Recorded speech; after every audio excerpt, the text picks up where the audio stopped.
Adolescencia y crecimiento. El crecimiento en la adolescencia es un proceso complejo y multifacético que involucra cambios físicos, emocionales y sociales. En este periodo de transición hacia la madurez, los adolescentes experimentan un rápido desarrollo en términos de estatura, desarrollo sexual y maduración de sistemas internos. Vamos a conocer un poco más de estos procesos.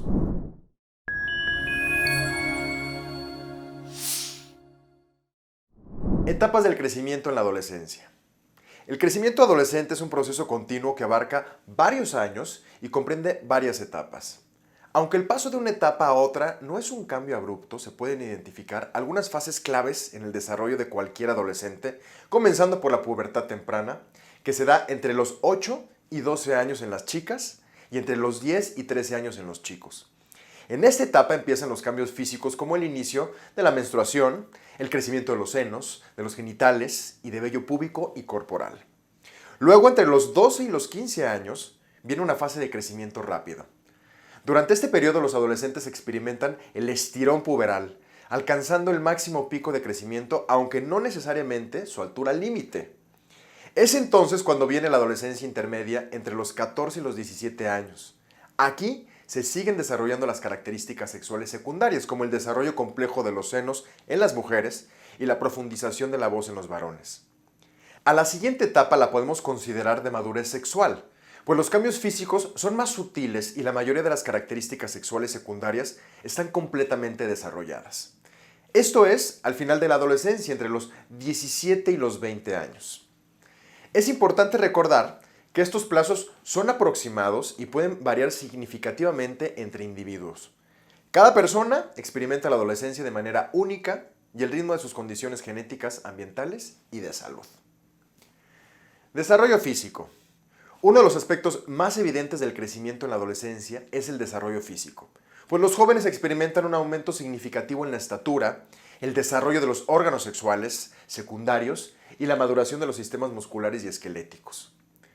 Asimismo, los adolescentes viven un cambio en la forma del cuerpo, la distribución de la grasa corporal cambia, en las chicas se desarrollan curvas más pronunciadas a medida que se ensanchan las caderas, mientras que los hombres la espalda y los hombros incrementan su tamaño y presentan músculos más pronunciados. En cuanto al crecimiento de estatura, los adolescentes experimentan un rápido estiramiento, lo que resulta en un aumento de la altura.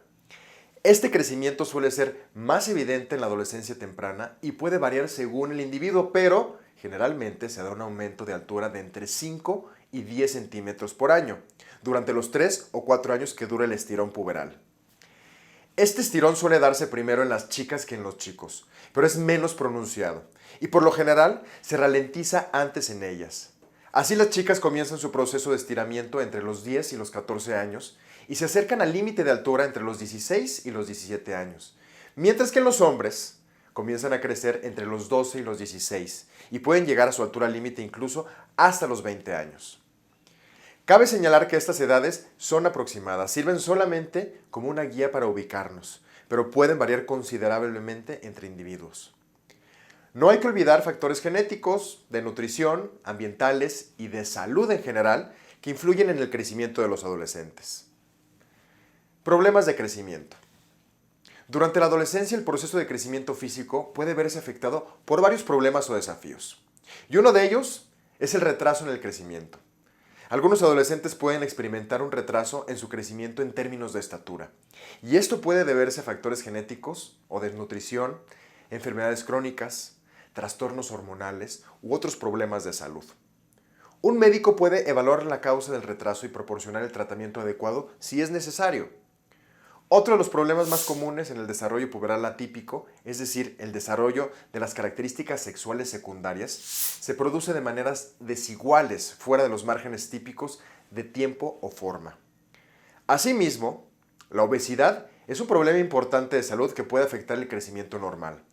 Un adolescente con obesidad puede, por ejemplo, presentar un crecimiento excesivo en términos de peso, pero ver comprometido su crecimiento en altura, ya que el exceso de peso puede afectar el correcto desarrollo de los huesos y la estructura ósea. Además, el desequilibrio nutricional puede generar alteraciones hormonales que impactan sobre el desarrollo muscular. Por otro lado, Los trastornos alimentarios como la anorexia nerviosa, la bulimia o los atracos pueden tener un impacto significativo en el crecimiento, y esto debido a la falta de nutrientes y la alteración constante en los patrones de alimentación, provocando, igual que la obesidad, alteraciones hormonales. Otro de los posibles problemas de crecimiento tiene que ver con los trastornos hormonales, como la deficiencia de hormona del crecimiento, el hipotiroidismo o el hipertiroidismo, por mencionar algunos. Estos trastornos suelen requerir tratamiento médico y seguimiento por parte de un endocrinólogo pediátrico. Finalmente, los hábitos de estilo de vida también tienen un impacto en el crecimiento. El consumo de sustancias, el estrés crónico y la falta de sueño son otros ejemplos de los obstáculos más comunes en el crecimiento normal de los adolescentes. Es necesario fomentar hábitos saludables en nuestros jóvenes a fin de evitar que desarrollen mayores problemas de salud en el futuro. Es importante destacar que la mayoría de los adolescentes experimentan un crecimiento físico saludable y sin problemas significativos. Sin embargo, cuando surgen preocupaciones sobre el crecimiento durante la adolescencia, es fundamental buscar atención médica para identificar y abordar cualquier problema subyacente. Los pediatras y especialistas en endocrinología pediátrica son recursos importantes para evaluar y tratar los problemas de crecimiento en los adolescentes. Visita Centro Sequoia México ante cualquier sospecha de algún problema de crecimiento en tu adolescente. Los mejores especialistas están listos para recibirte y ayudarlos a superar cualquier obstáculo.